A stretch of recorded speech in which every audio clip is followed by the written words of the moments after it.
یہ میں وعدہ کر رہا ہوں. 3 شادیاں جو کنوارا بیوہ سے اور طلاق یافتہ سے کرے گا, 4تھی شادی اس کی مفتی طارق مسعود صاحب کے ذمے ہے.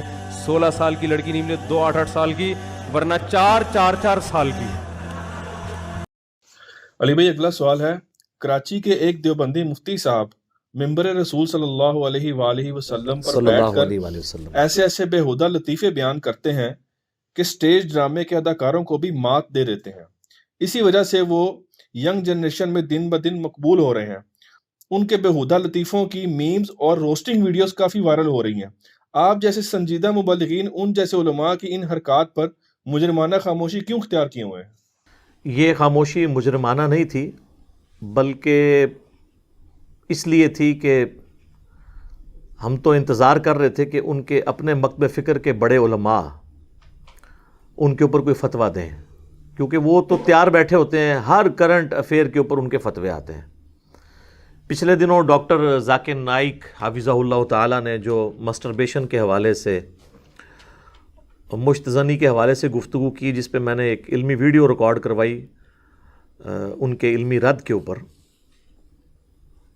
تو اس حوالے سے بھی فتویٰ دیوبندیوں کے مفتیاء کی طرف سے آ چکا ہے کہ جی یہ بالکل ان کا فتویٰ غلط ہے اور مسٹربیشن جو ہے اسلام میں حرام ہے.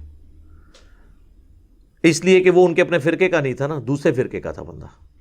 اپنے فرقے کے علماء کی جو بےہودہ لطیفوں والی ویڈیوز عام ہیں، بچوں کے موبائلوں کے اندر ہیں، جس سے کوئی اسلامی درس نہیں کسی کو مل رہا. اور یہ بھی نہ سمجھیے گا ان کے بڑے علماء کو پتہ نہیں ہے، ان کو پتہ ہے، لیکن وہ مزہ لوٹ رہے ہیں اس کا کہ چلو بدنام ہوں گے تو کیا نام نہ ہوگا. تو بدنام ہو کے وہ نام کما رہے ہیں اپنے فرقے کا. لیکن چونکہ اس سے اسلام کی بدنامی ہو رہی ہے، اس لیے میں اب اس کو ایڈریس بھی کر دیتا ہوں کہ یہ خطرناک کھیل کھیل رہے ہیں، یہ بہت ہی سنگین معاملہ ہے. اب وہ جو ان کی میمز ہیں یا روسٹنگ ویڈیوز ہیں، میں ان ویڈیوز میں جو کچھ انہوں نے ڈسکس کیا ہے، میرے اندر تو اس طرح کی جرت نہیں ہے کہ میں اس طرح کے الفاظ اپنی زبان پہ لاؤں یا وہ لطیفے آپ کو سناؤں. میں اشارتاً بات کر دیتا ہوں کیونکہ مجھے بھی نہیں تھا پتہ. یہ تو کچھ دن پہلے حسن بھائی نے مجھے کچھ ویڈیوز دکھائی ہیں اور وہ بھی انہوں نے کہا یہ ایک بار دیکھیں تو صحیح. میں نہیں تھا ایکسپیکٹ کر رہا کہ اس لیول تک کوئی بندہ گر سکتا ہے.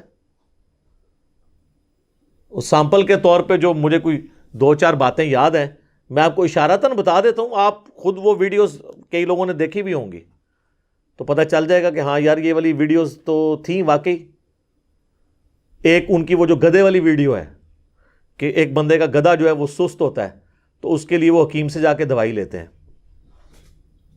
تو وہ اب آپ آگے دیکھ لیجیے، جنہوں نے دیکھا ہے ان کو پتہ ہے اس نے کیا بیان کیا اس کے اندر. اسی طریقے سے وہ نرسوں والی ویڈیو اور نرسوں والا ایک لطیفہ انہوں نے سنایا ہے. اسی طریقے سے وہ حوروں والا ایک لطیفہ سنایا ہے انہوں نے. اب میں اشارتاً بات اس لیے کر رہا ہوں کہ یعنی اگر میں بھی سناؤں گا تو پھر میں بھی اسی جرم کے اندر مبتلا ہو جاؤں گا، اور میں بھی ایک ٹھٹا مذاق بنانے والی بات ہے نا. اسی طریقے سے با ادب بچے پیدا ہوں، اس کے لیے ایک انہوں نے دوائی تجویز کی تھی، اور اس کے بعد جو بچے پیدا ہوتے ہیں تو میرا خیال ہے یہ تو ایک عام جو سٹیج ڈرامے والا کوئی ایکٹر ہے وہ بھی یہ کام نہیں کر سکتا. اور اس پر بھی ترا وہ لطیفہ، ان کا جو لطیفہ کیا، وہ انہوں نے ایک سلوگن کے طور پر اور ایک دعوے کے طور پر بات کی کہ جی اگر کوئی بیوہ کے ساتھ شادی کرتا ہے تو میں اس کی دوسری شادی جو ہے وہ 16 سال کی لڑکی کے ساتھ کرواؤں گا، اور 16 سال کی نہ ملی تو 8 سال کی 2، نہیں تو 4 سال کی 4. یہ الفاظ ہیں، استغفر اللہ واتوب الیہ. پہلے تو میں علمی پھکی دوں گا کہ جس کی 1 ہو چکی ہے اس کو 4 کیسے اور کروا دیں گے، 4 سال کی 5 ہوگی شادیاں پھر تو. اور دوسرا یہ 4 سال کی شادیاں 4 سال کی بچیوں کے ساتھ کروانا، یہ کون سی اسلام کی خدمت ہے؟ اور یہ کس آیت اور حدیث کے اندر آیا ہے کہ آپ علماء جو ہیں ممبروں پر لوگوں کو یہ کہیں گے 4 سال کی 4 بچیوں کے ساتھ میں شادی کرواؤں گا، اور وہ سامنے بھی بیٹھے ہوئے جو ہے لوگ وہ ہنس رہے ہیں. اب یہ جو مسئلہ ہے نا، اسپیسیفکلی یہ والا جو میں نے آخر میں بیان کیا، یہ شاعر اللہ کی تکریم والا ایشو بن جاتا ہے پھر اس میں. ظاہر شادی ایک سنت ہے، اس کا مذاق اڑایا جا رہا ہے. اور 4 بیویوں کا قرآن میں اللہ تعالیٰ نے اجازت دی ہے، حکم نہیں سر، اجازت ہے. حکم یہ ہے کہ ایک ہی کرو اگر خدشہ ہے کہ تم انصاف نہیں کر سکو گے. میرا پچھلے دنوں اس پہ کلپ بھی آ گیا. دین کے کسی مسئلے کا مذاق اس طرح ممبر پر اڑانا،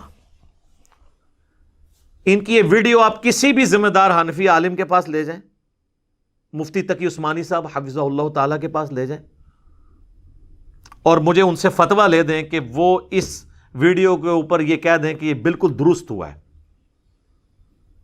ایون وہ یہ بھی نہیں کہیں گے صرف کہ یہ غلط ہے، بلکہ کہیں گے کہ اس پہ شرعی توبہ واجب ہے کیونکہ اس نے اسلام کا مذاق اڑایا. اور توبہ جب ہوگی پھر تجدید نکاح بھی ہوگا. انہوں نے جتنے بھی نکاح کیے نا ان کی تجدید کرنی پڑے گی، اور اگر کہیں بیعت کی ہے تو تجدید بیعت بھی کرنی پڑے گی کیونکہ شریعت کے ایک مسئلے کا مذاق اڑایا نا. قرآن حکیم میں اللہ تعالیٰ نے کیٹاگوریکلی منافقین کے حوالے سے بات کی. ان کو تو خیر میں منافق نہیں سمجھتا، لیکن عمل منافقوں والا ہے، اعتقادی منافق تو نہیں. سورہ توبہ کے اندر غزوہ تبوک کے موقع پر جب منافقین نے اہل ایمان کا مذاق اڑایا تو اس حوالے سے اللہ تعالیٰ نے سورہ التوبہ کی آیت نمبر 65 میں فرمایا وَلَئِن سَأَلْتَهُمْ لَيَقُولُنَّ إِنَّمَا كُنَّا نَخُوضُ وَنَلْعَبُ. اگر تم ان سے پوچھو یہ جو کچھ مسلمانوں کے بارے میں گفتگو کرتے ہیں تو یہ کہیں گے، ضرور کہیں گے کہ ہم تو صرف کھیل کود اور تفریح کے طور پر یہ بات کر رہے تھے. اس پہ اللہ تعالیٰ نے ورڈکٹ دی ہے قُلْ أَبِاللَّهِ وَآيَاتِهِ وَرَسُولِهِ كُنْتُمْ تَسْتَهْزِئُونَ. کیا تم اللہ اور اس کی آیات اور اس کے رسول کے ساتھ ٹھٹا اور مذاق کر رہے ہو؟ اللہ اور اس کا رسول اور قرآن ہی رہ گیا کہ اس کا مذاق تم اڑاؤ. 8 سال کی 2 اور 4 سال کی 4، یہ وہی بات ہے. اب فتویٰ سنیں اللہ کی طرف سے. لا تعتذروا، مت بہانے بناؤ، قد کفرتم بعد ایمانکم، تم ایمان لانے کے بعد کافر ہو چکے ہو کیونکہ تم نے اللہ کی آیات کا، دین کا مذاق اڑایا. تو ظاہر ہے ہم جب کسی چیز کو کنسیڈر کریں گے تو کتاب و سنت سے دلائل پیش کریں گے نا. پھر سورہ النور کے اندر اللہ تعالیٰ نے کیا فرمایا ایسے لوگوں کے بارے میں جو ممبر رسول سے اس طرح کی بے حیائی پہ مبنی باتیں کرتے ہیں. آیت نمبر 19 کے اندر ان الذین یحبون، بے شک وہ لوگ جو یہ چاہتے ہیں، ان تشیع الفاحشۃ فی الذین آمنوا، کہ فحاشی پھیل جائے اہل ایمان کے درمیان. لہم عذاب علیم، ایسے لوگوں کے لیے دردناک عذاب ہے. بڑا عذاب نہیں، دردناک. فی الدنیا والآخرہ، دنیا میں بھی اور آخرت میں بھی. دنیا میں عذاب آپ دیکھ لیں کہ یہ بندہ جس نے اپنا سٹارٹ اپ ایک دیوبندی فرقے کے مبلغ کے طور پر لیا تھا، اب نوجوان نسل میں یہ ایک آپ سمجھ لیں مزاحیہ لطیفے سنانے والے عالم دین کے طور پر ہو رہا ہے. اس سے کوئی دین کا علم نہیں لوگ حاصل کر رہے ہیں، اور جناب پیجز بنائے ہیں مرشد کے نام سے. مذاق. تو دنیا کی رسوائی تو دیکھ لی ہے، آخرت کس سے بچنا ہے؟ توبہ کر لیں. دنیا اور آخرت میں عذاب ہے دردناک. واللہ یعلم وانتم لا تعلمون، اور اللہ جانتا ہے اور تم نہیں جانتے. پھر سورہ البقرہ کے اندر دیکھیں آیت نمبر 168 میں یا ایھا الناس، اے لوگو، کلوا مما فی الارض حلالا طیبا، کھاؤ زمین میں جو پاکیزہ چیزیں اللہ تعالیٰ نے پیدا کی ہیں. ولا تتبعوا خطوات الشیطان، اور مت پیروی کرو شیطان کے راستوں کی. انہ لکم عدو مبین، بے شک وہ تمہارا کھلا دشمن ہے. اب وہ شیطان کی پیروی کیا ہے اس کے راستوں کی؟ اگلی آیت میں ہے انما یأمرکم بالسوء والفحشاء، وہ تو تمہیں صرف اسی بات کا حکم دیتا ہے کہ تم گناہ کے کام کرو اور بے حیائی کے کام. اچھا بے حیائی بھی تو گناہ ہی ہے، اس کو علیحدہ سے مینشن کرنے کی کیا ضرورت ہے؟ ادھر سے ہی سارا فتنہ داخل ہونا تھا. جس طرح کہ آپ دیکھیں ایاک نعبد و ایاک نستعین، و ایاک نستعین بھی عبادت ہے، الدعاء هو العبادہ، جامع ترمذی میں حدیث ہے، مشکات میں موجود ہے، دعا ہی عبادت ہے، لیکن اللہ تعالیٰ نے عبادت سے الگ کر دیا اسے، ایاک نعبد و ایاک نستعین، کیونکہ زیادہ شرک اس معاملے میں ہونا تھا، غیر اللہ کو مدد کے لیے پکارنا۔ یہاں پہ بھی زیادہ برائی ہونی تھی، فحاشی والی، تو برائی سے الگ بھی اسے ذکر کیا کہ شیطان تو تمہیں حکم دیتا ہے اس چیز کا کہ تم برائی کرو اور بے حیائی، وَأَن تَقُولُوا عَلَى اللَّهِ مَا لَا تَعْلَمُونَ، اور تم اللہ کے اوپر وہ بات کر دو جو جس کا تمہیں علم ہی نہیں ہے، اپنی طرف سے ہی باتیں بنا کے کرو، دین کے اندر ایگزیجریشن کر دو۔ تو یہی والی بات یہاں پہ بھی ہو رہی ہے، 8 سال کی 2 اور 4 سال کی 4۔ میں کہتا ہوں کہ یار یہ اس طرح کی مشہوری سے پہلے تو انسان ایمان و عافیت کے ساتھ مدینہ شریف میں مر جائے تو بہتر ہے۔ یہ کون سی مشہوری ہے؟ یہ تو بدنامی ہے۔ اور یہ تو دیوبندی فرقے کو خود دیکھنا چاہیے کہ انہوں نے ایک ایسا مفتی لانچ کیا ہے جو ان کے اپنے فرقے کے اوپر خودکش حملہ آور بنا ہوا ہے اس حوالے سے۔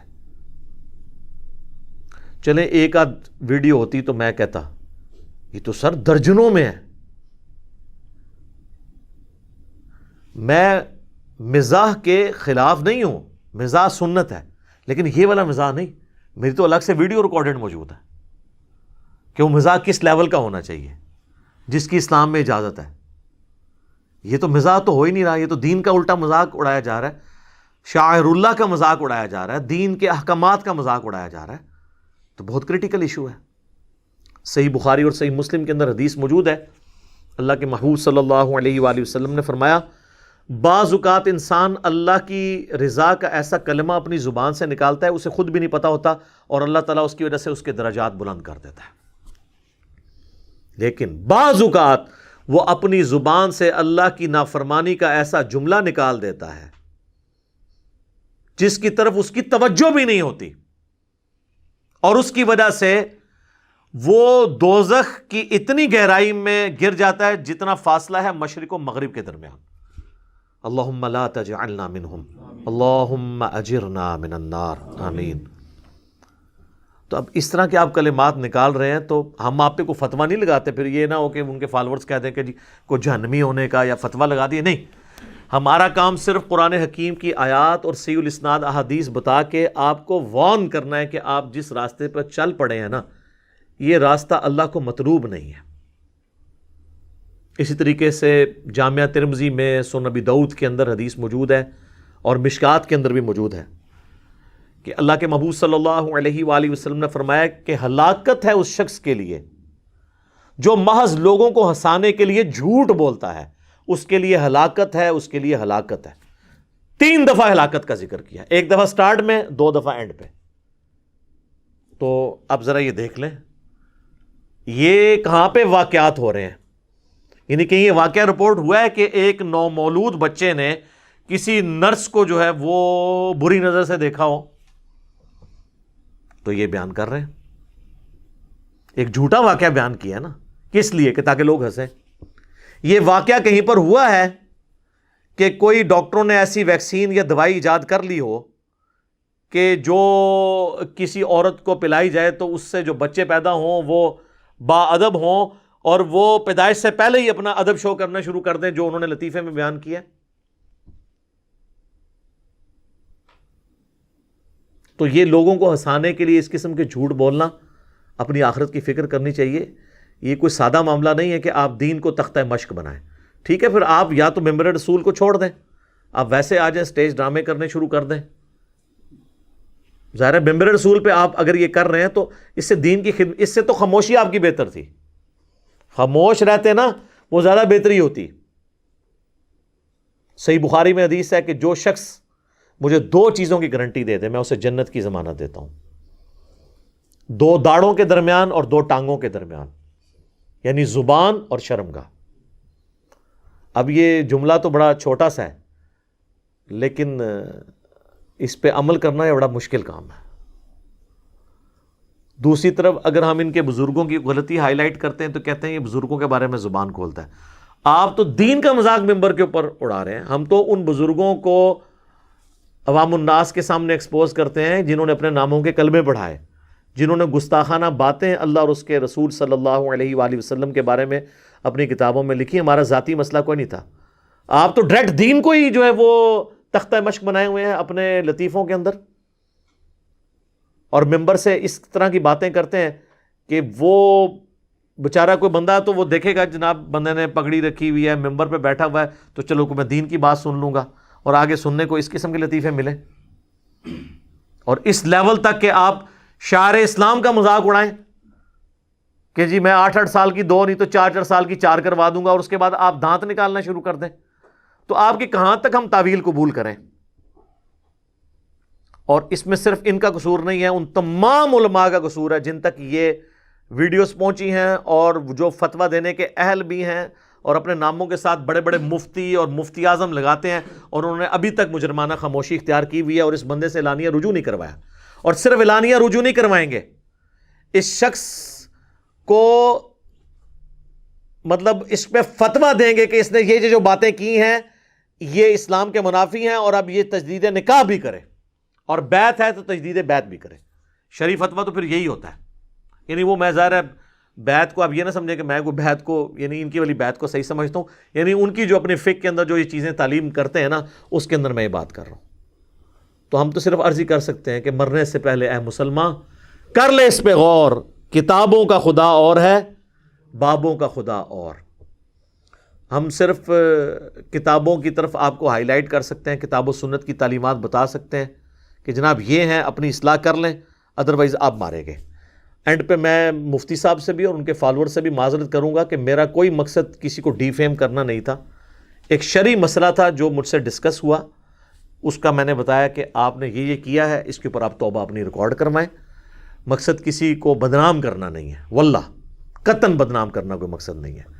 اگر بدنام کرنا مقصد ہوتا تو میں تو سیدھا فتوے سے سٹارٹ کر کے، تو جس طرح آپ کے علماء کی آپس میں لینگویج ہے، جس طرح کی لینگویج اعلیٰ حضرت نے حسام الحرمین میں دیوبندیوں کے بارے میں استعمال کی ہے،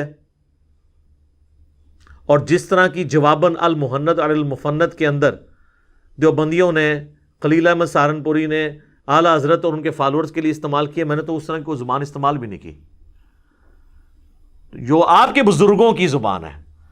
یہی مولانا صاحب مفتی صاحب کہتے تھے نا کہ جی وہ خام خواہ انجینئر اختلافات کو ہائی لائٹ کرتا ہے، ہمارے بزرگ تو آپس میں ان کے فروئی اختلافات تھے، کوئی اتنا بڑا مسئلہ نہیں، صدیوں سے یہ چلتے آ رہے ہیں.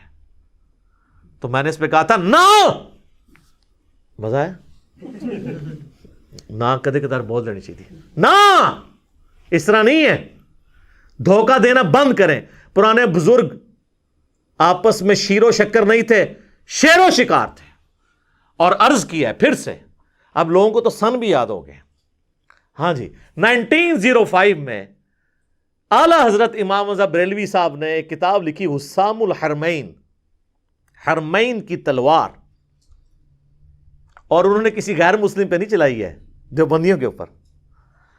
اس میں انہوں نے 4 علماء دیوبند اور 5ویں غلام احمد قادیانی دجال کے اوپر کفر کا فتویٰ لگایا، اور بات کو کنکلوڈ کرتے ہوئے انہوں نے لکھا کہ یہ تمام علماء اور ان کے ماننے والے اور ان کے کفر میں شک کرنے والے بھی کافر ہیں، اس پہ اجماع ہے، یہ بالاجماع مرتد ہیں.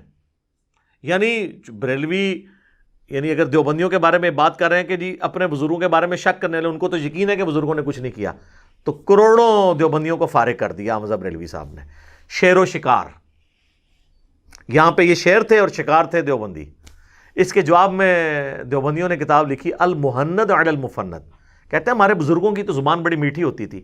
المحند ہند کی تلوار، علی المفند ایک پاگل سٹھیائے ہوئے بابے پر. کسے کہا؟ احمد بریلوی صاحب، کروڑوں بزرگوں کے امام. یہ کہتے ہیں بزرگوں کا ادب نہیں کرتے، آپ دوسروں کے بزرگوں کا ادب نہیں کرتے ہیں.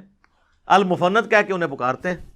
اس میں لکھا کہ احمد بریلوی اور ان کی جماعت ایک شیطانی لشکر ہے جو علماء دیوبند رضی اللہ عنہم پر حملہ آور ہو گیا.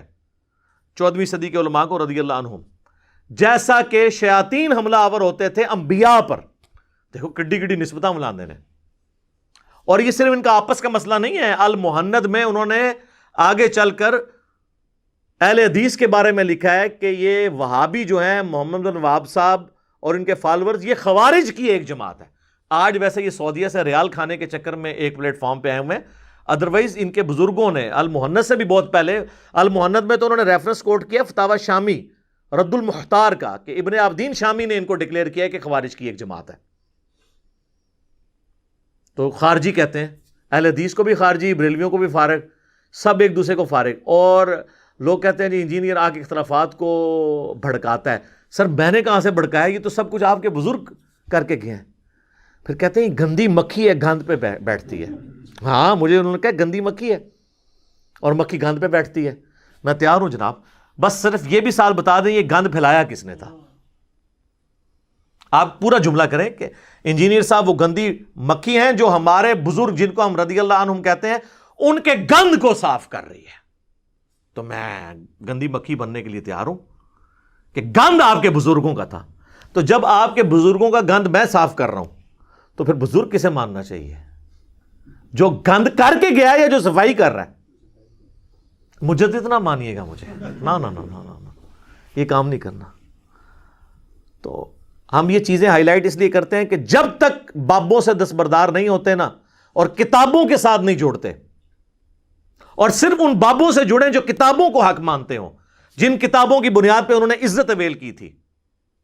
کہتے ہیں یہ بزرگوں 1400 سال میں اور کسی کو دین سمجھ نہیں آیا. یہ کب ہم نے کہا ہے؟ ہم نے کہا 1400 سال سے جو دین آپ بتا رہے تھے نا کتابوں میں، وہ جو آپ کو کتابیں دیتے رہے نا وہ خود بھی اس پہ عمل نہیں کرتے تھے. کہتے ہیں بزرگوں کی نسبت سے کتابیں آپ تک پہنچی ہیں. تو ان کے بزرگوں چٹیے تو سب تو پہلے تو میں پرنٹنگ پریس والوں کو چاٹوں گا نا، جن ان کی پرنٹنگ پریس پہ یہ قرآن اور بخاری مسلم چھپے ہوئے، وہ تو ہیں غیر مسلم گورے.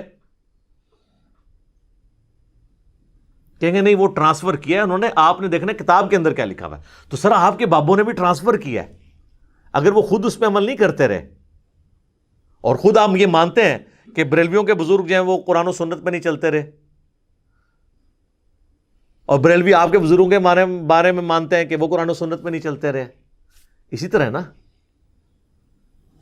تو جب اسی بات کو میں کمبائنڈ فارم میں کر دیتا ہوں تو مجھے کس چیز کی گالیاں؟ 99 قتل تھے تسی بھی کیتے رہے، 99 قتل تو آپ نے بھی کیا نا، اپنے سوا ہارے کو کہا نا گمراہ.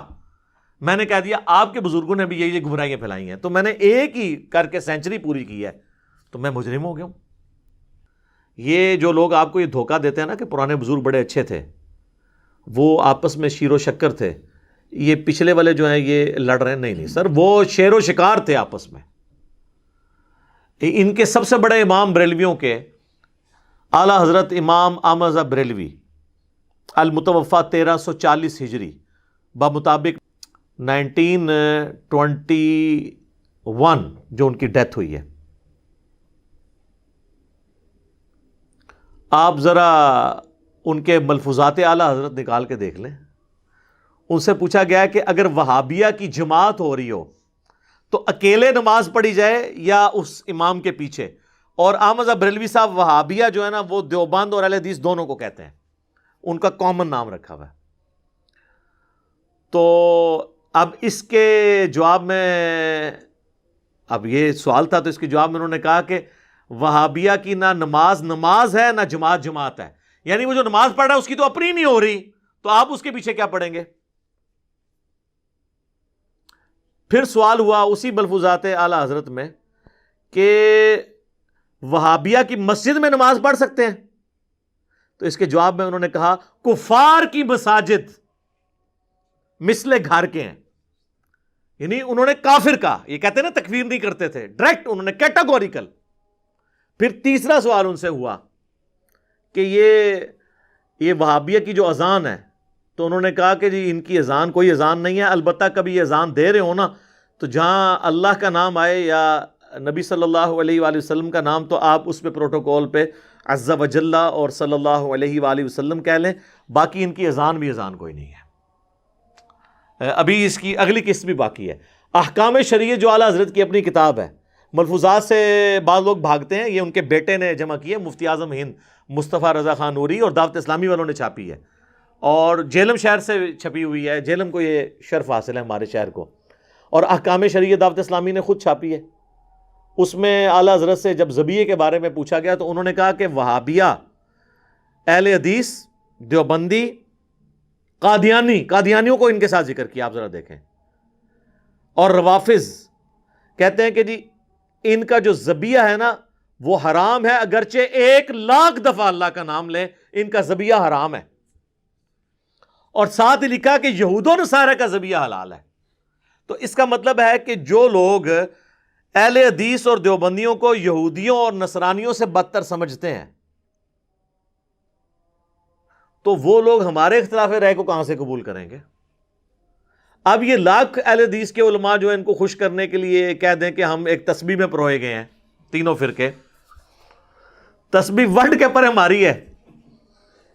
وہ آپ نے دیکھا نہیں تھا جب بابا جی کا کلپ آیا تھا اذان کے بارے میں، وہ لوگ کہہ رہے تھے ان کے یار ان کو تو چھوڑیں، کہتے ہیں ڈبنگ ہوگی، ڈبنگ نہیں ہوئی، سب کو پتا ہے، کہنے والے کو بھی پتا ہے، سب کو پتا ہے. انہوں نے آخری وقت تک اس کو ڈس آن نہیں کیا. یہ میں خادم رضوی صاحب کو سلوٹ کرتا ہوں کہ انہوں نے ڈس آن نہیں کیا، وہ جینوئنلی انہوں نے بات کی تھی، خود نہیں انہوں نے تردید کی ہے.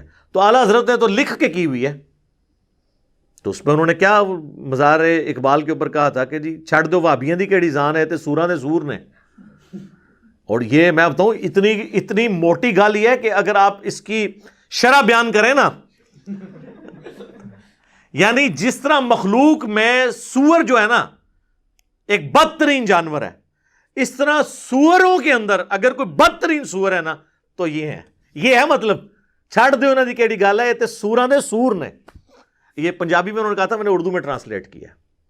تو جب یہ رویے ہوں تو پھر آپ اور دیکھ لیں جی، انہوں نے جن کو کہا سوراں دے سور، اور وہ یاد رکھیں یہ اذان تھی دیوبندیوں کی، کیونکہ بادشاہی مسجد میں جو اذان ہو رہی تھی نا بادشاہی مسجد دیوبندیوں کے پاس ہے. یہ دیوبندیوں کے بارے میں انہوں نے کہا ہے. وہابی میں نے بتایا نا کہ دیوبندی اور حدیث دونوں کو یہ کمبائنڈ فارم میں وہابی کہتے ہیں.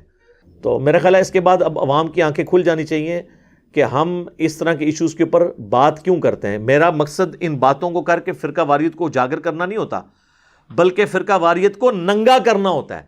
اگر یہ باتیں اچھالنے کے بعد میں یہ کہوں نا یہ سارے کافر ہیں، پھر تو آپ کے اس نے فرقہ واریت کر رہا ہے. جب ان ساری باتوں کو ہائی لائٹ کرنے کے بعد میں آپ کو مرض کی تشخیص کر رہا ہوں کہ اصل مرض بابے ہیں، ان سے دستبردار ہوں، آپس میں ایک دوسرے کو مسلمان سمجھتے ہوئے علمی اختلاف کے ساتھ رہیں.